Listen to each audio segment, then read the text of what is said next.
Ayan, hi friends, welcome back sa Mezzy Life. Kumusta po? Nagpapak tayo ng order. Ipapakita ko muna sa inyo ang aking mga nabenta for today. So nakabenta tayo ng dalawang nail polish, isang tablecloth, isang set ng sunglasses cases, mga health and beauty products, and isang set ng nail polish. And then ito underwear na Calvin Klein, dalawa. Isang buyer lang yan. And then isang t-shirt. Used na t-shirt ito ng aking asawa na binenta ko. And then meron pa akong hindi na pull out. Sandali. Ano ko lang na-realize. K132. K132. Nandito siya. Nandito siya. K132. 1 inch. Naku, kailangan ko to ah. Bakit ko to I think I need one like this. Isang pangkulot ng buhok. K2112. K2112. K2112. Nandito siya.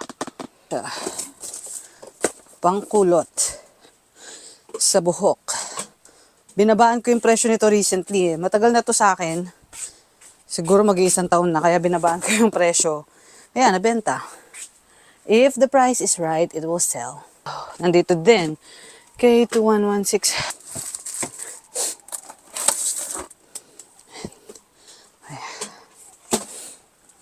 And then isang P11. Isa nito.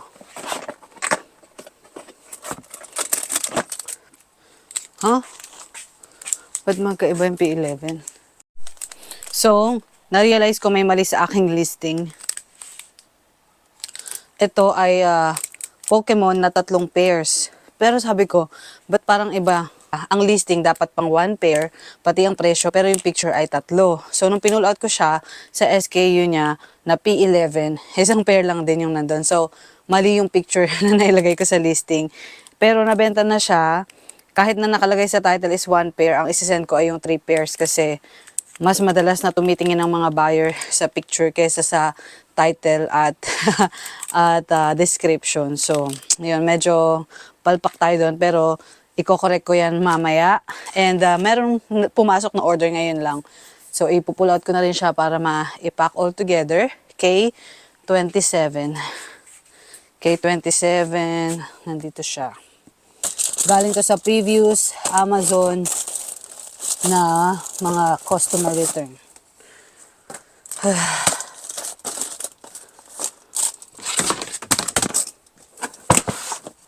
So, ipapak natin sila.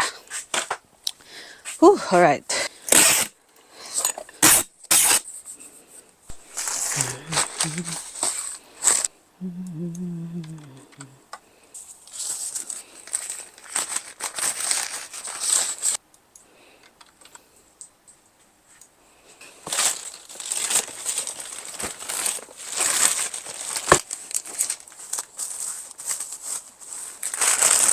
So, ang bala ko dyan sa aking mga packages ay hindi kami magde-deliver ngayon.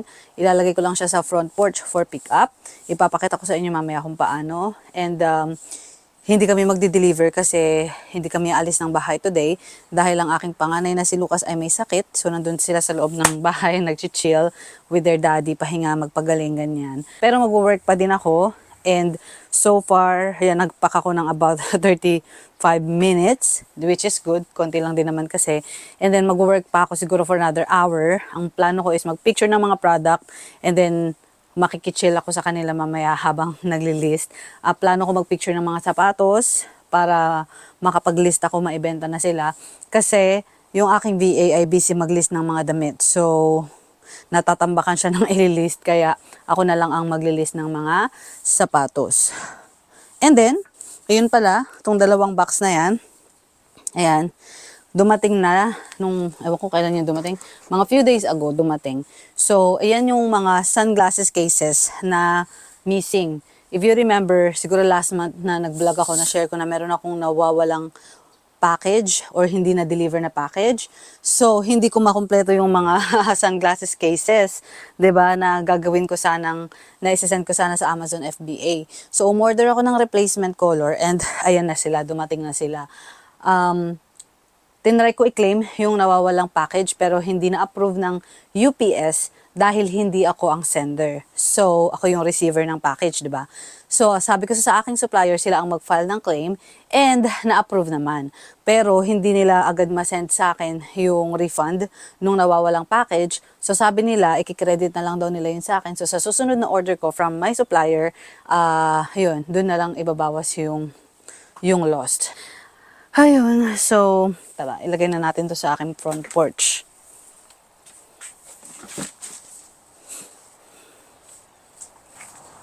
So, ilalagay ko sa front porch. Ayan. Tapos, yung mailbox. Hindi kasi siya kasya sa mailbox. Kung kasya siya sa mailbox, no problem.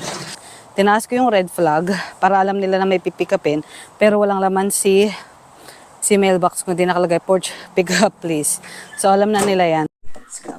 So, mag-work pa sana ako. Kaya lang, nagpapabebe si Lucas. So, he wants to play with me. Kaya nandito muna ako sa loob. Why is there that's one star? Ibig sabihin, dyan ka mag-i-start, maglagay ng first word. That means you can only start from here and also on there and Yeah, you can go down or to the right. But okay. You still sick? No. He feel better because he had medicine. Pero yun nga, dito lang kami sa loob ni Lucas muna, pahinga siya. Pero naglalaro kami Scrabble. And then, Daddy and Andres outside. Hey, Mom. Okay, you first. What it says? If you need help, let me know. I can help you.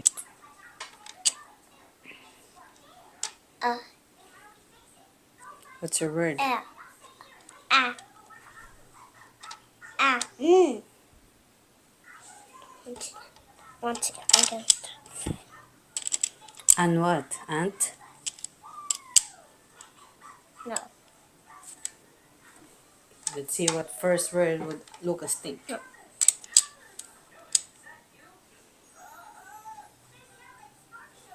Binili talaga namin yan para mag-improve ang kanyang spelling. Tingnan natin.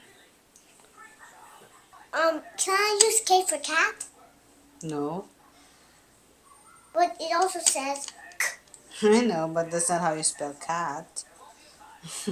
no. I can help you. No, I don't need help. No, I'll help you. I don't need help. Okay. You can make a word by Rot. Rotten. rotten. Ayaw magpatulong, ha? No.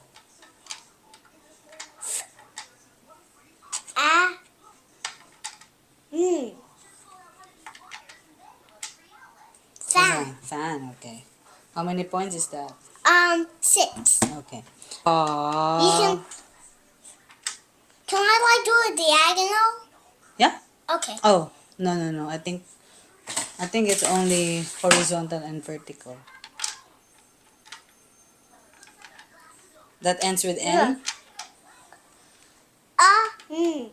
Run. Okay, good. So this time, it's not just 3 points. You know why? Because this says triple letter score. It means it's gonna be times 3. So you have 3 points. 3, 4, 5. So I have 5. Yeah, 5 points. Alright. Remember. So Wait, now I didn't. I have 11. I have 11. Okay, so that means it's triple Yeah. L. So That means it's 3. 4, 5, 6. So 1, 2, 3. 1, 2, 3, 6, 7. So 7. So what's your total score now? 11 plus 7. 11 plus 7. 18. Correct.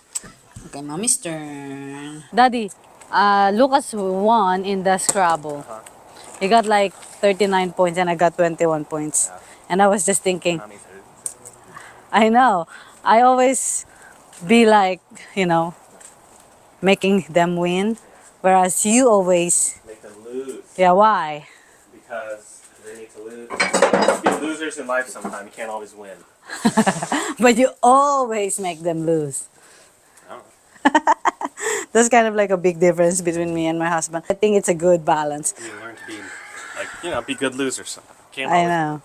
So it's a good balance. If it's daddy, they always lose. With mommy, they always win. To me, it's kind of like make them more excited about the game. Like, oh, I'm winning. But for my husband, it's like life lesson. They need to tough off. Which is, again, I think it's good, diba? Kasi It's the balance. Anyway, nandito kami sa labas. Ayan, naglilinis ng yard ang aking Josawa. Nagtitrim siya. Daddy, I don't think you need to trim. It's fall. It's setting off the alarm though. The video motion. Oh, really? Because I keep on getting notifications because it's the bushes. Oh. So yan, maglilinis-linis siya. Ako naman, medyo nakapahinga na. So, itutuloy ko yung aking pag-work. So, sa lahat ng sapatos na pinost ko last, maybe 2 days ago, hindi ako nag-work ng 2 araw. So, ayan, yung mga sapatos na in-unbox natin from Kohl's, inuna kong i-post sa aking Facebook group yung mga brand na kilala ko. Merong mga Nike, Levi's, ano pa ba yung mga pinost ko? Converse, Timberland, mga 15 pa lang siguro yung aking na-post, no? Kaya lang, alam nyo sa dami... What are you gonna do? What's that for? What's that for? Oh, really? Yeah. I wa- Otherwise, you gotta use 2 rakes in your hand or something. I know. I was wondering what's that for when I saw you bought that. That's so cool. Smash to get money. I will not be surprised if the kids wants to use that. Pinilang ko, bali 15 pa lang yung na-post ko. Hindi ko pa pala na-post itong Dear Stags. Ito pa lang yung 15 pairs na una kong pinost. At sa 15 ngayon, isa lang yung nabenta. So, matumal. Tapos ano pa siya, taga Florida. So, ipapaship niya. So, hindi pa siya nagbabayad. I-check ko muna kung magkano ang magiging cost ng shipping. And then, sasabihin ko sa kanya, pag nabayad niya, ipapak ko ngayon. So, ayan. Medyo matumal na nga talaga ngayon. Sabi ko nga sa mga friends ko, bakit parang taghirap talaga. Mababa ang benta sa Amazon, sa Walmart, sa eBay. Mababa din ang benta sa Facebook. Dati dun sa group ko ng mga Pinoy, kapag may pinopost ako, sa 10 pinopost ko, parang siyam ang nabebenta. Tapos isa lang yung i-cross list ko sa eBay na hindi nabenta. Pero ngayon, tingnan nyo, 1 out of 15 lang yung nabenta. Tsaka mga magagandang shoes siya, kaya akala ko bebenta ng bongga. But anyway, isa lang. So, copy address. O yan. So, 2 pounds. So, tinignan ko na dito. Kinuha ko yung zip code niya, yung address niya, para magkaroon ako ng idea kung magkano. So, $6. May message ko ngayon siya. $6 po ang shipping. So, kapag nag-yes siya, isi-ship ko din yan today. Makakahabol pa. Hindi pa napipick up yung aking mga packages dun sa front porch namin. Nag-DIY ako ng photo box. DIY photo box kasi napapagod ako magpabalik-balik dito. Although meron ako dyan, ayan, yung space na yan. Dyan ako nagpipicture ng mga product ko sa labas. Pero, tinatamad akong magpabalik-balik. Nandito naman na yung mga shoes. So, dito ako mag-picture. Tsaka, natural light. O, diba?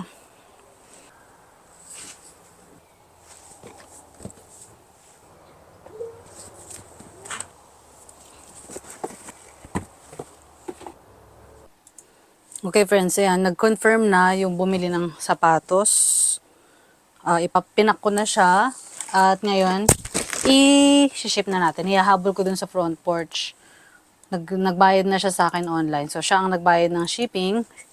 Additional $6 sa cost ng sapatos. Buti na lang, hindi pa na-pick up yung ating mga package. Ayan. So, dinagdag ko dyan. Yung bumili niyan ay Pilipina din na dati siyang taga dito sa amin, pero lumipat na sila sa ibang state. Ayun.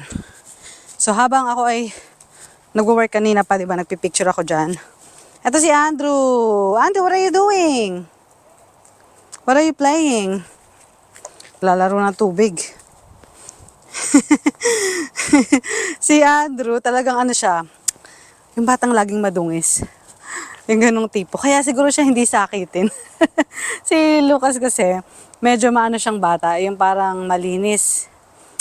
Ano ba? Hindi ko ma-explain. Pero parang ano siya, ayaw niya ng dumi. Hindi naman siya maarte, pero parang alam niya kapag madumi, so iniiwasan niya. Alam niya na hindi siya dapat nakapaa sa labas. Yung ganon. So, eto si Andrew, hindi. Gusto niya lagi siyang nakapaa. Yung minsan gusto niya nakahubad siya. Gaya niyan. Mga ang nilalaro niya parang yung mga dahon na ginupit ng daddy niya, nilalagay niya sa tubig. Ayan, basa na siya. Pero kaya siguro malakas ang resistensya nito ni Andrew. Imagine, pareho naman kami ng pinuntahan kahapon. Pero si Lucas nagkasakit, si Andrew hindi. Teka, busy pa siya so pwede pa ako mag-work. Okay, so kanina friends, after ko magpahinga, ay hindi, nag-work ako, diba? Tapos nagpahinga kami ni Andrew. Tapos nagkayayaan, kumain kami sa labas. Ayan, kakatapos lang namin kumain. Tapos, ngayon, kasi okay na si Lucas, hindi na siya nilagnat. So, kaya kami din nagkayayaan lumabas kasi parang wala kaming gagawin. Anyway, we're gonna vote. It's my first time to vote in America. So, I'm gonna vote whoever my husband's voting. It says vote, vote, vote, vote, vote, vote, vote, vote. All that things. Here to jujitsu. Together. Hey, Mommy. Here to jujitsu. And we voted! Tapos na. Tapos na. Tapos na. Tapos na. It was so easy, Daddy. I just need to show my ID. Maybe we waited, maybe the total time is like 5 to 10 minutes, right? Maybe 10 minutes. Sobrang bilis lang. As in, I just need to show my ID, and then they gave me the ballot, then, you know. Some states you don't have to show ID. Yeah, I heard. This is my first time voting as a US citizen, so I'm really happy about that. It's kind of like an accomplishment for me almost. So, but you know, I don't really know those people that I voted. I just voted whoever my husband voted because he knows more about politics. Like he can talk to you about politics all day long. As I can long make as a podcast. yeah, he can make a podcast. He just Live stream every night. like I learned a lot about politics too from him. Like that's just his thing. So I trust him. You know, he's updated with the news and everything. So I voted whoever he voted. It's not just because he's my husband. It's also because we have the same values. We have similar beliefs. You know.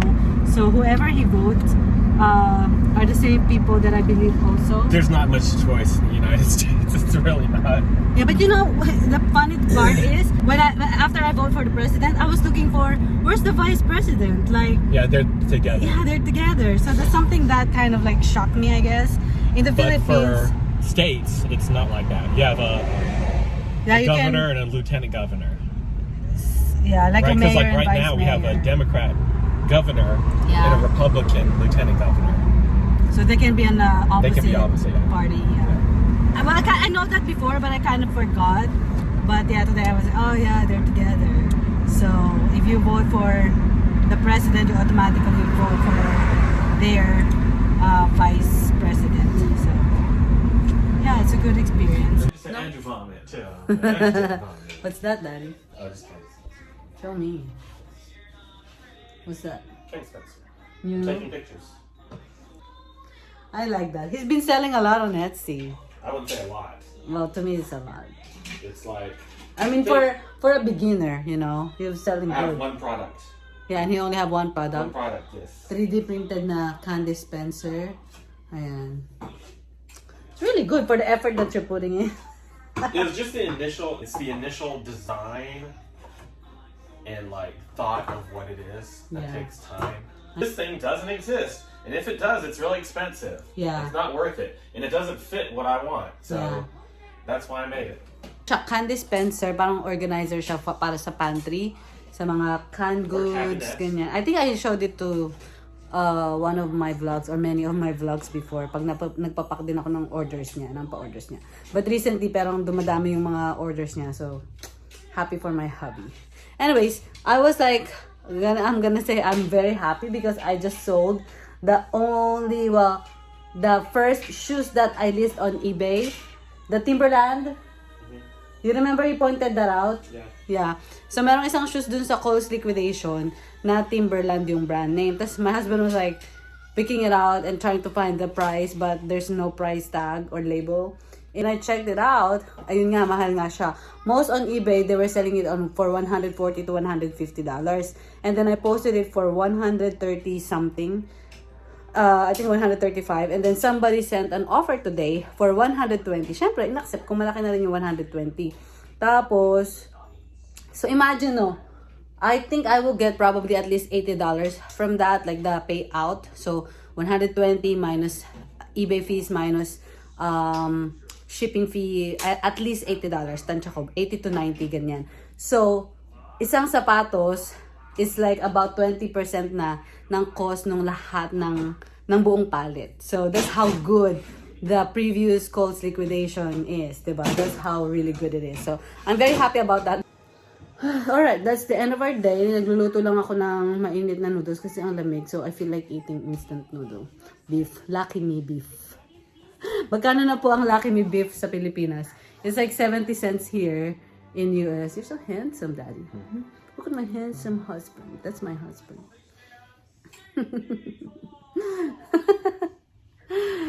So, yun na nga. Yung instant noodle na yung Lucky Me na beef ay parang nasa 70 cents ata yung bili ko or parang mga 60 cents ang isa.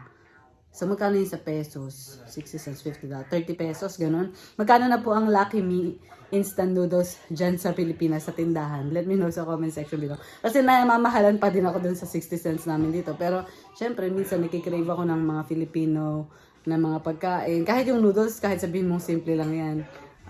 Namimiss ko din, di ba? Ito na, end of the day ng aming messy life. Marami pong salamat sa inyong patuloy na pagsubaybay. Till the next video. Bye!